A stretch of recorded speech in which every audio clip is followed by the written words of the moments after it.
This is the Place on 24, guys. Today I'll be reading Judges 8, guys, from the New International Version, also known as the NIV version. If you guys want to go ahead and read along, you guys can go ahead and go to BibleGiver.com, or you guys can go ahead and go get your Bible. I don't really care how you guys want to do it, but let's get started. Judges 8, Zebah and Zalmunna. Alright, guys, before I continue on, I'm going to go ahead and apologize if I mispronounce any of these words. Anyway, let's continue on. Now the Ephraimites asked Gideon, "Why have you treated us like this? Why didn't you call us when you went to fight Midian?" And they challenged him vigorously. But he answered them, "What have I accomplished compared to you?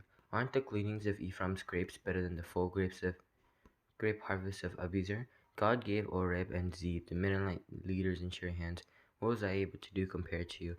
At this, their resentment against him subsided. Gideon and his 200 men, exhausted yet keeping up the pursuit, came to the Jordan and crossed it. He said to the men of Succoth, "Give my troops some bread, they are worn out, and I am still pursuing Zebah and Zalmunna, the kings of Midian." But the officials of Succoth said, "Do you already have the hands of Zebah and Zalmunna in your possession? Why should we give bread to your troops?" Then Gideon replied, "Just for that, when the Lord has given Zebah and Zalmunna into my hand, I'll tear your flesh of desert thorns and briars." From there he went up to Peniel and made the same request of them, but they answered as the men of Succoth said I had. So he said to the men of Peniel, "When I return in triumph, I'll tear down this tower." Now Zebah and Zalmunna were in Karkor with a force of about 15,000 men.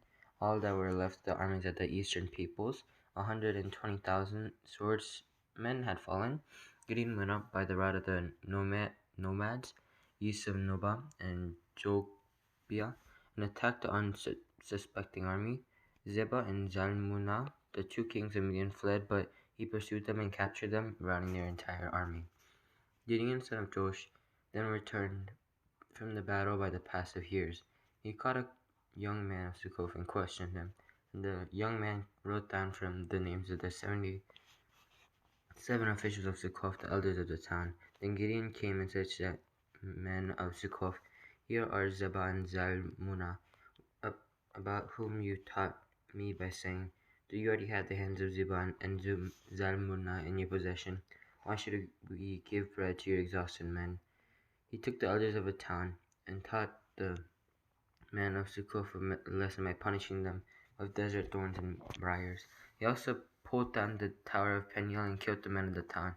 Then he asked Zebah and Zalmunna, "What kind of men did you kill at Tabor?"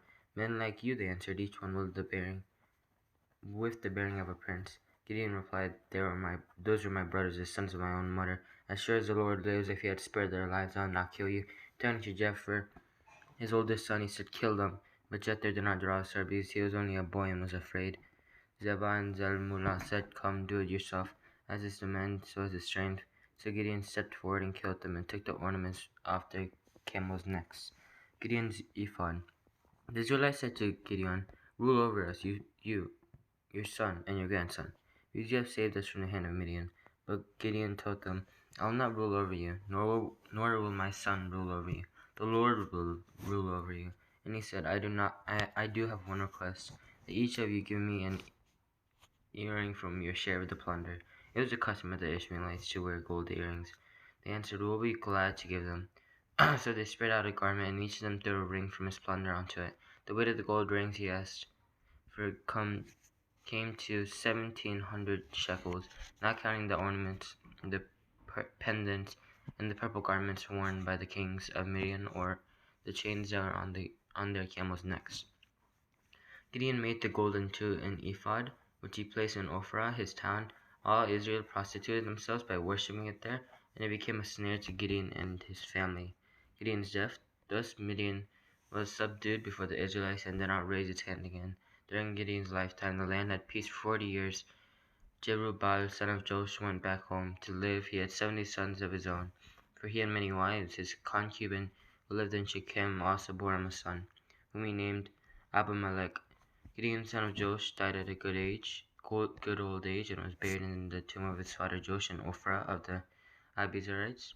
No sooner had Gideon died than the Israelites again prostituted themselves to the Baals. They set up Baal Berith as their god and did not remember the Lord their God, who had rescued them from the hands of all their enemies on every side.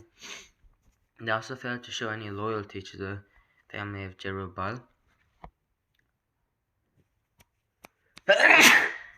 Sorry guys. That is Gideon, in spite of all the good things he had done for them. Alright guys, I hope that you guys enjoyed. Make sure to subscribe. Make sure to click that like button. Make sure to click the button now found where I post. Anyway guys, I'll see you guys next time. Bye.